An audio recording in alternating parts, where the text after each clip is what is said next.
चलिए शुरू करते हैं। और सबसे पहले हम उन सवालों को लेते हैं जो लोग बहुत सारे पूछ रहे हैं। और उनमें से पहला ये है कि आपको कैसे पता लगा कि ये ब्रिज रिस्की कंडीशन में पहुंचने वाला है।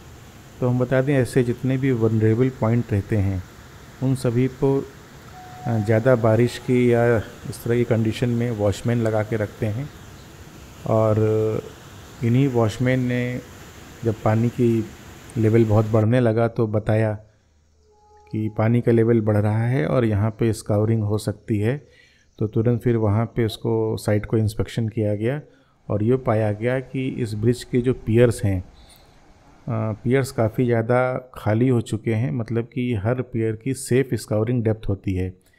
तो यहाँ पर इसको साउंडिंग करने पे ये पता लगा कि इसकी स्काउरिंग डेप्थ काफ़ी बढ़ गई है और निर्णय लिया गया कि इस लाइन को बंद करना चाहिए, यानी कि इस पर ट्रेन का ट्रैफिक बिल्कुल अब नहीं चलाना है जब तक कि ब्रिज को ढंग से रिपेयर नहीं कर दिया जाता।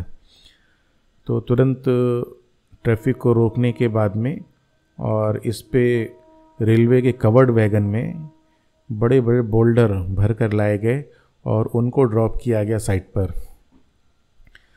तो एक दो वैगन बोल्डर को भरने के बाद में चेक किया गया कि साइट की क्या कंडीशन है।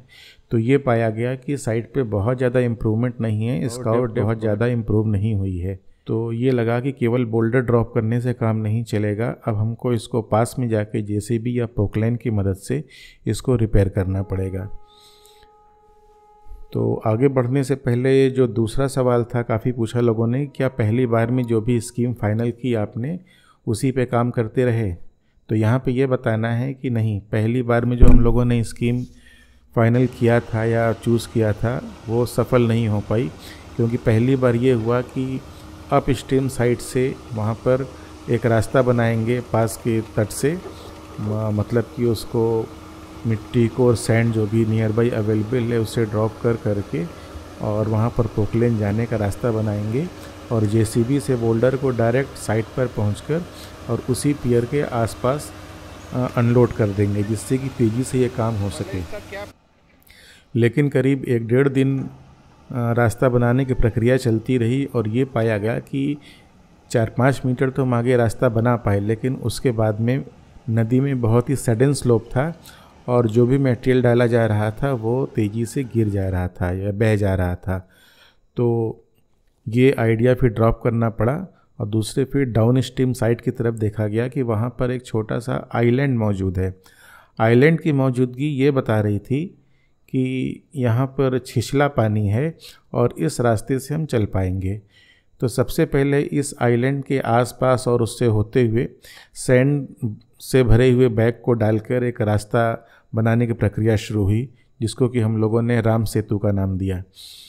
तो यहाँ पर कुछ ऐसा नज़र भी आ रहा है कि देखिए, लेबर जो हैं सैंड से भरे बैग भरकर और इस रास्ते को बनाने का प्रयास कर रहे हैं।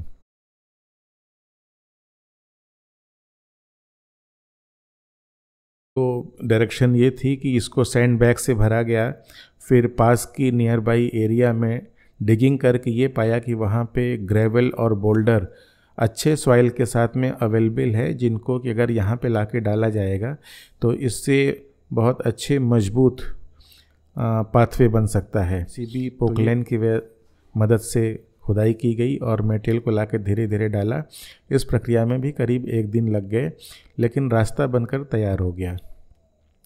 यहाँ पे हम लोग दोनों तरफ से चल रहे थे, मतलब कि टॉप पर रेल के सरफेस से कवर्ड बीसियन से भी बोल्डर लगातार ड्रॉप किए जा रहे थे और जो नया पाथवे बनाया गया उस पर डंपर और जेसीबी बारी बारी से आकर, मतलब डंपर आके मिट्टी और बोल्डर को फैलाता था और जेसीबी आकर उसको लेवल करती थी और धीरे से रास्ते को आगे बढ़ाती थी।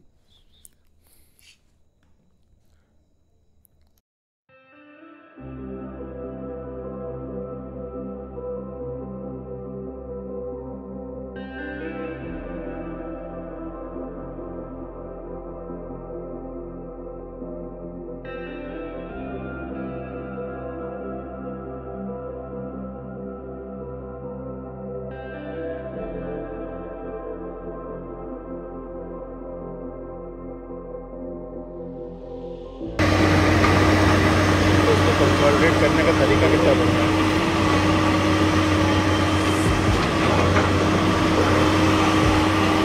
ज़्यादा धस नहीं रहा, मज़े की बात तो ये है।